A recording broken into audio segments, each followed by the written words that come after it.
चले तो शायद कभी न थकने वाले सूर्य के सहस्र नाम सुनते सुनते आप थक जाएंगे।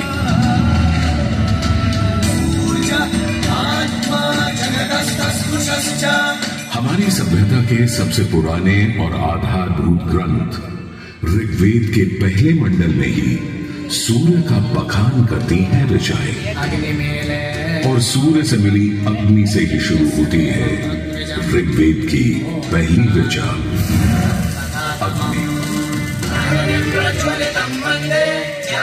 जो सूर्य के प्रकाश और ऊष्मा में थी।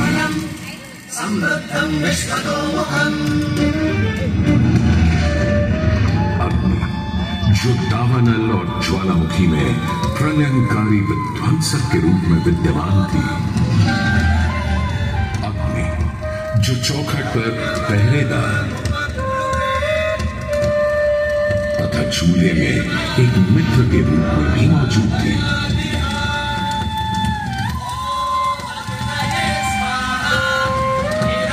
तभी तो भारत ही नहीं, पुरातन मिस्र में रा, दक्षिण अमेरिका में इंती, अफ्रीका में लीजा, फारस में अगी, चीन में झुराम, जापान में काबुत्सूची और कोजिन, तुर्की में अलाज, यूनान में हेफेस्टोस हेलिकोस और रोमनों में वाल्कैन और फीबस जैसे पौराणिक अग्नि स्वरूप देवों की कल्पना विद्यमान है।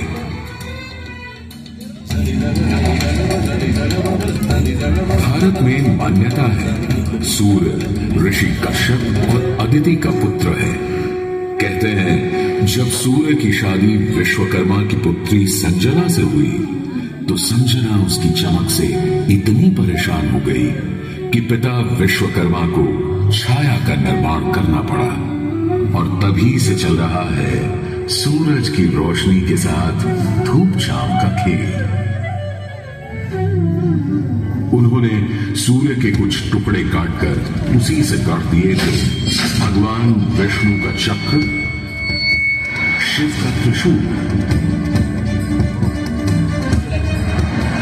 कुबेर की गदा और कार्तिकेय का भाला।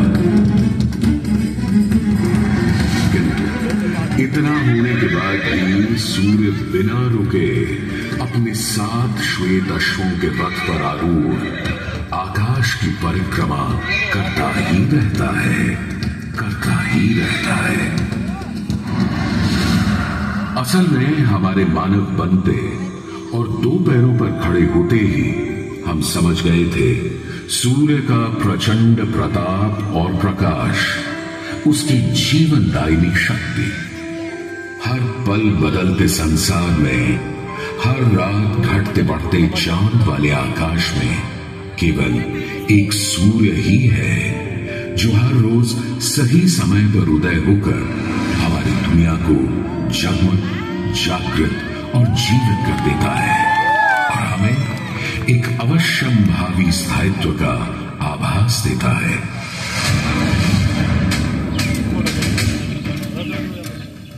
सूर्य से ही तो हमारी फसलें, फल, पक हमें भोजन देते हैं। सूर्य से ही तो हमें बादल और बारिश मिलती है।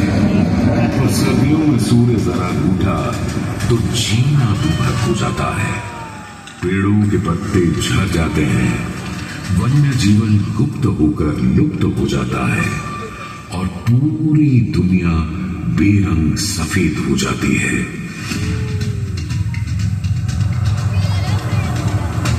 सूर्य ही तो सारे संसार को ऊष्मा, ऊर्जा और ओज से ओतप्रोत करता है।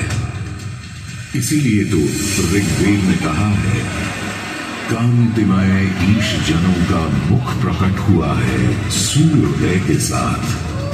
हे ईश्वर, इस आदित्य के उदय के साथ हमें अंधकार, दुर्भाग्य और पाप दोषों से भी बंधन मुक्त कर देना आज।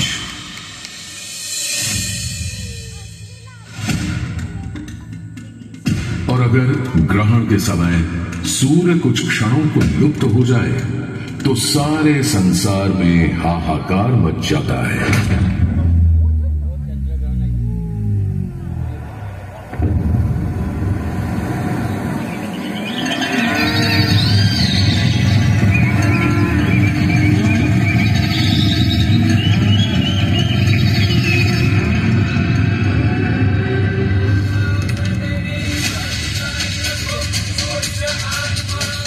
यह सूर्य के अनंत गुणों का प्रभाव ही तो है कि सारे संसार में आदिकाल से सूर्य की अर्चना, आराधना और सूर्य मंदिरों का निर्माण होता रहा है।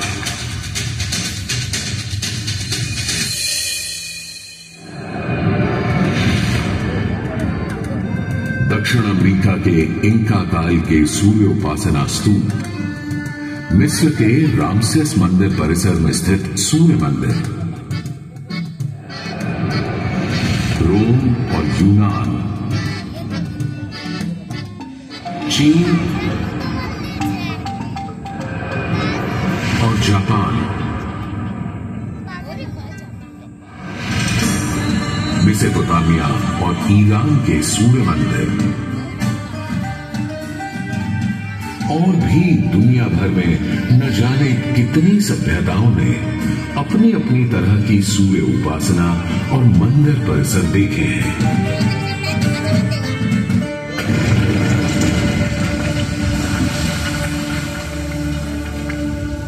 उत्तर में कश्मीर में बना मार्तंड मंदिर, जहां भारत भर के मंदिर परिसरों में सबसे विशाल है,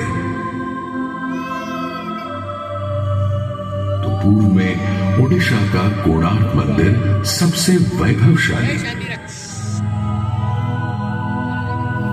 पूर्वोत्तर में असम और मणिपुर के सुंदर सूर्य मंदिर देखते बनते हैं, तो दक्षिण में तमिलनाडु, केरल, कर्नाटक आदि के सूर्य मंडप अपनी अलग छटा रखते हैं। उधर उत्तराखंड, उत्तर प्रदेश, बिहार, मध्य प्रदेश, हरियाणा और हिमाचल में भी सूर्य मंदिरों की हार माला सी बनी है।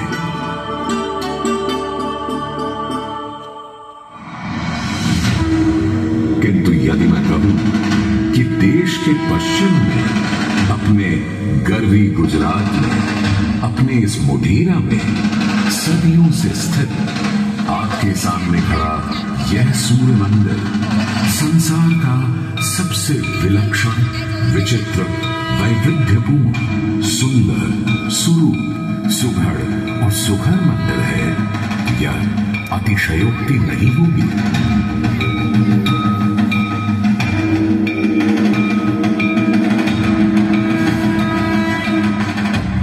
11वीं सदी में चालुक्य घराने के सूर्यवंशी सोलंकी सम्राट भीमदेव प्रथम ने तो यहां एक चमत्कार ही कर दिखाया। सम्राट भीमदेव प्रथम एक बड़े वीर और प्रतापी राजा थे। एक तरफ उन्होंने सोमनाथ का मंदिर तोड़ने वाले महमूद गजनवी से टक्कर ली और उसके तोड़े सोमनाथ को दोबारा से खड़ा किया,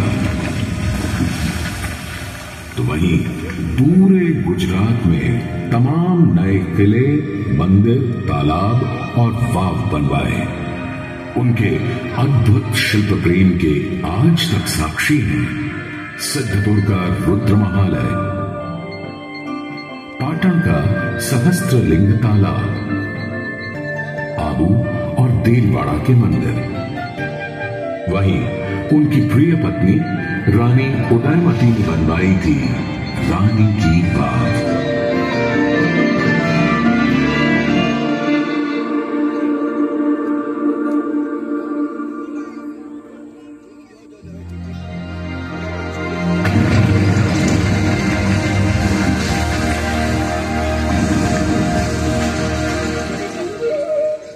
किंतु इन सारे स्थापत्य और शिल्प के नमूनों से कहीं ऊपर था राजा भीमदेव का पुष्पावती नदी के किनारे सन 1026-27 में करवाया इस सूर्य मंदिर का निर्माण।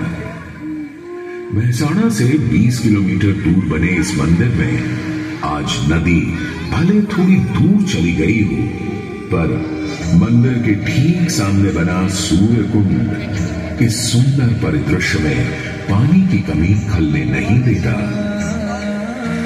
सूर्य के प्रकाश पुंज और जल का यह खेल पूरे परिसर को तरंगित और झंकृत करता रहता है।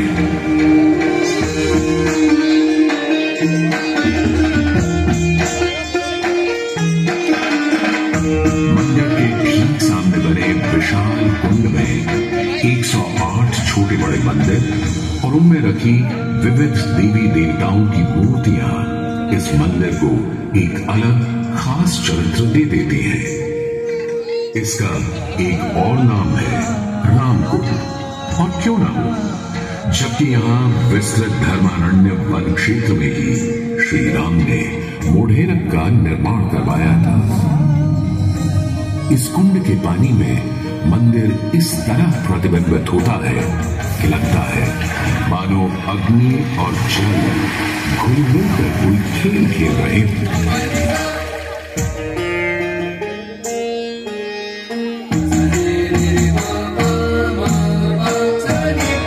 तालाब की तरफ से सीढ़ियां चढ़ते ही एक सुंदर तोरण आपका स्वागत करता है। तोरण से होते हुए जैसे ही आप मंदिर के पास पहुंचते हैं, एक नया संसार सामने आ खड़ा होता है।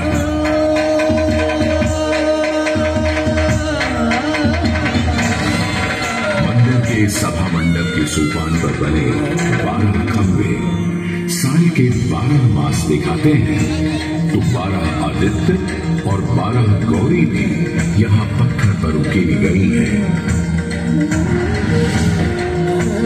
सूर्य देव को समर्पित इस मंदिर में शिव, विष्णु और ब्रह्मा भी विद्यमान हैं। और इस मंडप के हर कोने में खड़े हैं 10 लोकपाल, यानी इंद्र, वायु, अग्नि और कुबेर जैसे देव।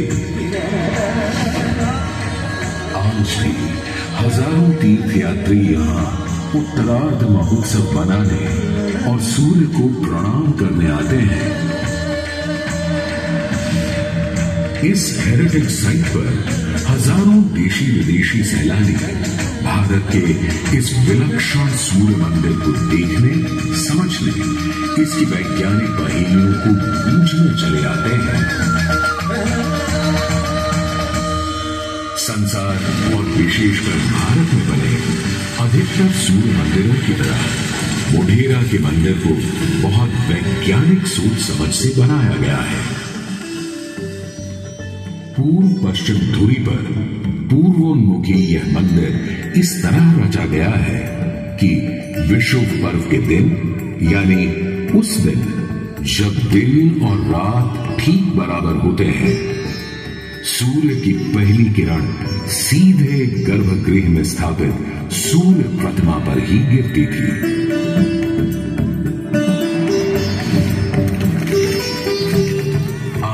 हमने सूर्य की कृपा को एक अलग तरह से भी बटोरना, सहेजना और संभालना शुरू कर दिया है, सोलर पावर या सौर ऊर्जा के रूप में।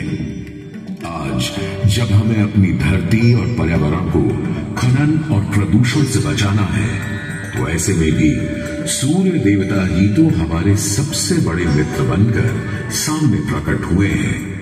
यहां बैठकर जो शो आप देख रहे हैं, वो भी दिन में इकट्ठी की गई सौर ऊर्जा से ही चल रहा है।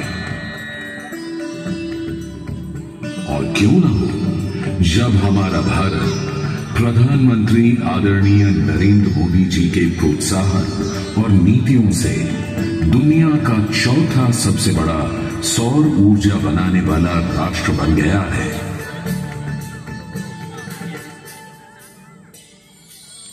गुजरात देश का पहला राज्य है जिसने सौर ऊर्जा को ध्यान में रखते हुए नीतियां बनाई, निर्णय लिए। हमने नहरों तक पर सोलर पैनल लगा दिए और जिसकी चर्चा विदेशों में तक में हुई। आज भारत रिन्यूएबल एनर्जी के उत्पादन के मामले में दुनिया की चौथी बड़ी ताकत है, दुनिया की।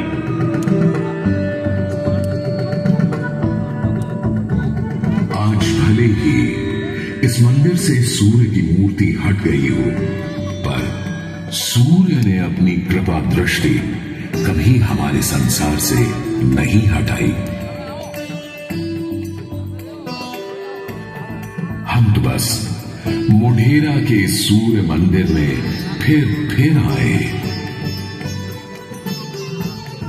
और कवि प्रदीप की लिखी पंक्तियों से आकाश में विद्यमान सूर्य से गुहार लगाएं कि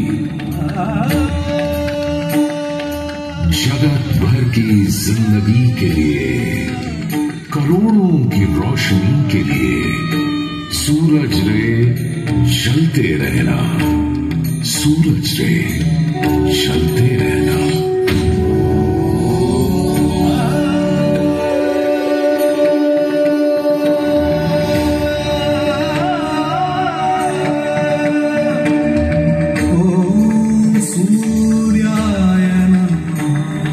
ओम मित्राय नमः।